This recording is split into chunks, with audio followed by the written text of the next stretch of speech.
Hello, everyone. My guest today is Kate Bradley Chernish. She's the founder and CEO of a company called Lately, which uses AI to automatically transform long form content like blogs into dozens of smart social posts. Kate, are you ready to take us to the top?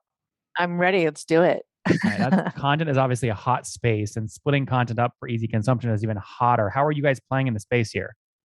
Yeah, we are really leaning heavily into the AI. I mean, what we've learned most, Nathan, is that people hate writing. Writing is really at the baseline of all the content we create, even video like this, right? So you still have to promote this with writing eventually.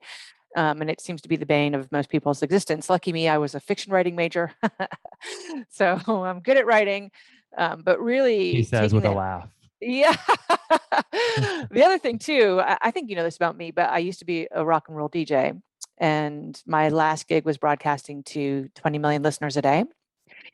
So what I learned about the neuroscience of music actually plays into the the bedrock of our AI. Mhm. So I can talk on that real quick. So when you listen to a new song, Nathan, your brain must instantly access every other song you've heard in this moment, and it's looking for familiar touch points, so it knows where to index that new song in the memory of your brain, right? And in that moment comes forth memory, nostalgia, emotion, all the things that feed trust, and trust is what makes you give me your money, right? Now, Mhm. your voice, Nathan, is like a song. It has a frequency. It's a note, right? And when you write text and I read it, I hear your voice in my head. So it's your job as the author to give me familiar touch points and trigger nostalgia, memory, emotion, all these same things, right? So the way Lately's AI works is it first learns from me. I've written thousands of radio scripts and fiction writing major, and it learns from my best practices, which I've listed out for my whole team to replicate. And so the AI gives us what we need, and then we augment it with my writing rules. And then the AI continues to learn from itself, right? The more we publish, the more it learns. And same for all of our customers. So we've created sort of like a multiple economies of scale through the AI alone. So, Kate, this sounds sexy as hell. The question is, are customers paying for it? They are paying for it. How many? So we have 358 customers, Okay. That's down a and little bit since when we last spoke. So, are you guys transitioning? it is down a little bit. Yeah, we're transitioning. We're learning. You know, we've got punched in the face from COVID a little bit, as everybody did, As but everyone more did, yeah. importantly, we started looking at those the cohorts, right? So I've been studying those for years, and I wasn't really sure like what to make of what I was learning. But I spent the summer with Mark Roberge, Nathan. Mhm. Google him if you Is he an guys. investor? He's not an investor, he's an advisor. He led the first ever accelerator from Stage 2 Capital this summer. 700 companies were applying. We didn't apply, they just actually asked us to be a part of it, which is great. And it was amazing, by the way. And I want to share this with everybody out there. So we were talking about economies of scale and growth and moat. And I was really frustrated. And I said, we've positioned ourselves as a disruptor. And he's like, yeah, why are you doing that? You're not, you're a category creator. And I was like, well, because every investor I've ever said that to for 7 years told me I was crazy. And he said, well, that's because they've never seen it before. But why they say you're crazy? I mean, you raised 250 grand in 2014 and another 2.5 million in 2017. So you convinced some people. Well, it's not that I didn't convince them to invest in me, but I didn't convince them that we are a category creator, which is it's a rare thing, right? So everyone Mhm. can take advantage or believe in the better mousetrap, but the better mousetrap is what we don't want to be, right? So getting back to your question about why we have less customers. So we understood that our customers needed a social media management platform in order to publish the artificial intelligent content that we were creating, but we've since learned that they don't need our platform, they can need any platform. And that actually 75% of my headache, as far as resources go, is just dealing with Facebook and LinkedIn and all their bullshit, right? And I didn't understand that Lately could actually function and live without that. So it could be an extension of all the other social media platforms, right? So we extend the value of what they already do by 100-fold. Similarly, we extend the Okay, value sorry, hold on. of. Let me Go get ahead. like really specific for a second. So Yeah. you were at like 380 customers about 10 months ago. You're at Yep. 358 now. They're Yep. still paying about $200 ARPU. So MRR is still about 70,000 bucks. MRR is at 79,000. We were up to Oh, 94 and we dropped. Oh, okay. Well, I mean, that's not horrible. So let me ask you. I mean, you raised 2.5 million, I think, at a $7 million valuation back in 2017. How are the current investors who have been on the ride for now 4 years reacting to sort of the not hyperscale growth? Yeah, so actually I've raised 3.3 million now. Well, hold on. They're When was ra- that next round? Because I only had 2.5 in 2017. we did a couple of angel rounds, and I can email you the specifics, but so we've done some extensions, and Okay. then I've got a couple of notes open, had a couple of notes in the last couple of years. One's open now, actually. Okay. Okay. So no institutional funding still. But that last 2.5 was at a 7 million priced round, right? Yeah, so currently the current note is at a 10 million cap. Cap. Yeah, that's great. Okay, so you're still trajecting upwards. So okay, so Oh, you're yeah. pivoting. You don't want to deal with the Tuesday night updates Facebook makes to their API and how it breaks lately every week, and you have to always like playing catch up. So you're pivoting away from relying on the whales. What's the next product? Yeah, so the next product actually falls in line what we already know. So when we studied those cohorts, I learned to study the patterns within them, and so I took them apart by we have multiple ICPs. I know it's weird, but we do. So I took them apart by ICP, by payment, reason for churn, all the things, and it was screaming at me to build a self-service product with gamification, um, and that only focuses on the AI and nothing else. So it's this weird position, Nathan, where it's like I'm starting again, but not really because I already have the knowledge of the last 7 years, Mhm. right? And this product answers all the questions that we know we can already answer. You know what I'm How saying? do you get Without yourself financially ready for that pivot? Like, do you have enough cash cushion where you have 3 or 4 months where you can sort of test without any revenue growth? Oh yeah, I have 18 months right now worth of runway, and that's in part basically my burn is about 48,000. So every 50K gives me 3 months, Got it. Your total and burn is 50K or your net burn is 50K? my total burn is 50K. Okay, so then you add back your revenue and you're actually profitable every month. Is that right? Almost. We're paying back loans, as you know. That's Yeah. that's one thing we're doing, and we're paying back, my staff, right? So there's been a million times where I've had to ask people not to take a paycheck or But your leave total a monthly partial paycheck. expenses then are what, like 110 grand, and your net burn is 40 grand a month? Yep, right around there. Okay, got it. So you have plenty of runway, 18 months. Plenty So of runway.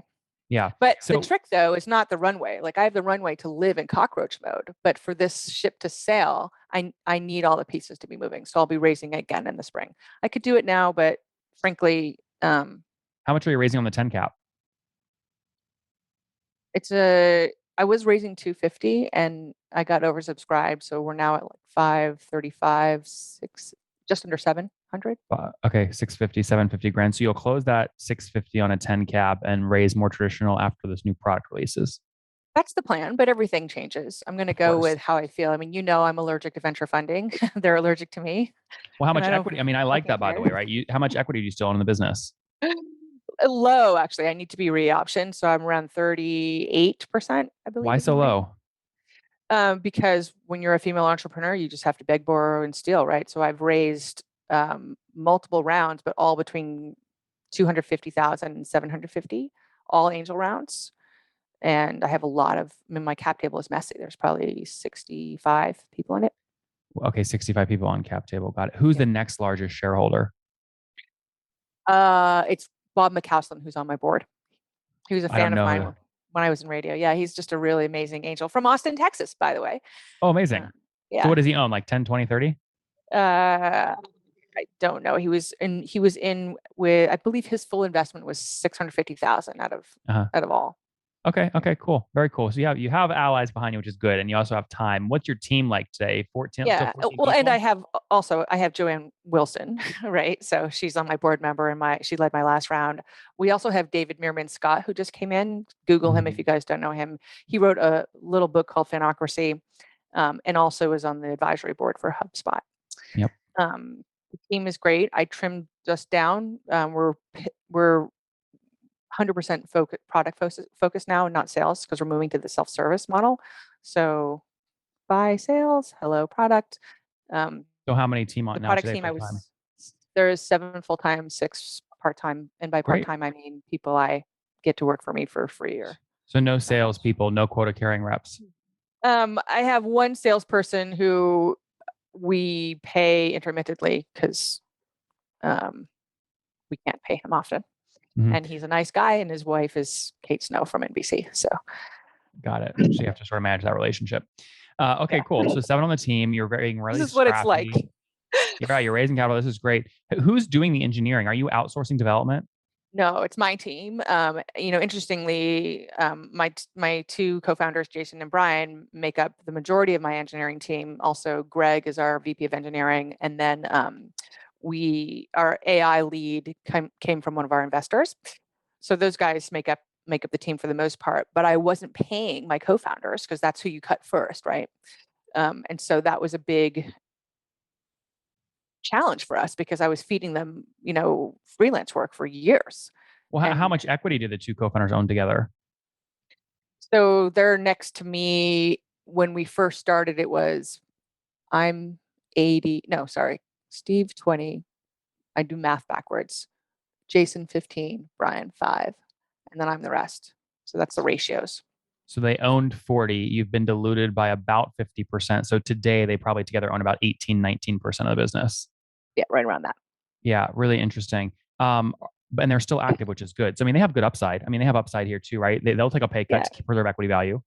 Yeah, I mean, this is the thing. We have to reassess every single day. Are we fucking crazy? That's what we want to know. Are we Of crazy? course. Yes. The answer is yes. We all are. We Everyone are listening, you're all in the crazy good right way. now and you know it.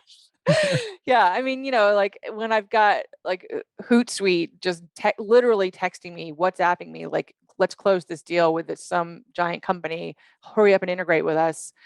And I'm like, okay, I guess that I'm not crazy. And I've got Salesforce pulling me in to be one of Why don't you 5. exit to Hootsuite for $5 million, all cash I up mean, front? I'm working on that shit, Nathan. It's like, it's weird because like you get all these accolades, right? Where Mark Roberts comes out of the brick walls and is like, holy shit, you're amazing. And you're like, well, yeah, but where's your investment, right? There's Yeah. that. So it's this constant and I love Mark and I know where his investment is, so I'm not actually putting him to the grind. But then at the same time, we have churn. Like I still have that 98% sales conversion. I still have that shit, right? Yeah. Thank God. That's the AI doing its job. But I have a leaky bucket. I know this, And so every day I'm literally thinking, holy shit, like can we do it? And everyone else is watching too. It's part of the entertainment. The answer is yes, you can do it. We're out of time. Let's wrap up with the famous 5. Number 1, favorite business book. Oh fuck.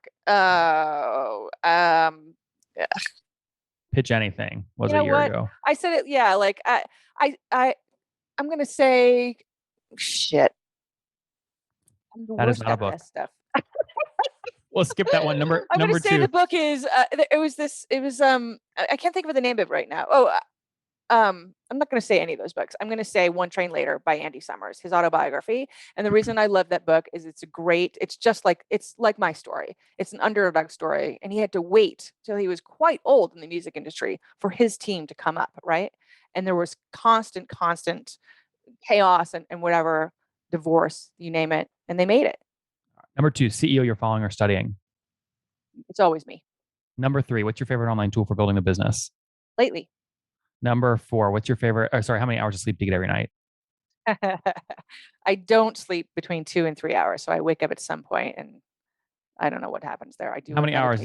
What do you get though on average each night? I try to make it actually 8 or 9, but like you can see if I'm waking up at 2, I'm having to catch up for those 4 hours. So I sleep late. All right. No meetings before 11. Kill me now. Yeah. Situation, married, single, kiddos? Married. Married. Any kids? It's on the list of things to do, but on the list, but no rush. I mean, lately's first. Yeah. I mean, I'm pushing it, Nathan. I'm 47. So. All right. Fair. And what do you wish your 20-year-old self knew? That eye cream is really worth the investment. Eye cream. Guys, there you have it. Kate from trylately.com. She still owns 40% of the business. They're scaling nicely. They have a little flat patch here during COVID, but they're now pivoting. They're serving 358 customers. They do about $1 million a year in revenue in terms of run rate, raising 650 grand now at a 10 million cap. That's closing. Team of 7, very scrappy. 18 months of runway is look to pivot and then do a more traditional round in 2022. Kate, we are rooting for you. Thanks for taking us to the top. Love you. One more thing before you go. We have a brand new show every Thursday at 1 p.m. Central. It's called Shark Tank for SaaS. We call it Deal or Bust. One founder comes on, 3 hungry buyers, they try and do a deal live, and the founder shares back-end dashboards, their expenses, their revenue, ARPU, CAC, LTV, you name it, they share it. And the buyers try and make a deal live. It is fun to watch every Thursday, 1 p.m. Central. Additionally, remember, these recorded founder interviews go live. We release them here on YouTube every day at 2 p.m. Central. To make sure you don't miss any of that, make sure you click the subscribe button below here on YouTube, the big red button, and then click the little bell notification to make sure you get notifications when we do go live. I wouldn't want you to miss breaking news in the SaaS world, whether it's an acquisition, a big fundraise, a big sale, a big profitability statement, or something else. I don't want you to miss it. Additionally, if you want to take this conversation deeper and further, we have by far the largest private Slack community for B2B SaaS founders. You want to get in there. We've probably talked about your tool if you're running a company or your firm if you're investing. You can go in there and quickly search and see what people are saying. Sign up for that at nathanlatka.com/Slack. In the meantime, I'm hanging out with you here on YouTube. I'll be in the comments for the next 30 minutes. Feel free to let me know what you thought about this episode. And if you enjoyed it, click the thumbs up. We get a lot of haters that are mad at how aggressive I am on these shows, but I do it so that we can all learn. We have to counter those people. We got to push them away. Click the thumbs up below to counter them and know that I appreciate your guys' support. All right, I'll be in the comments. See ya.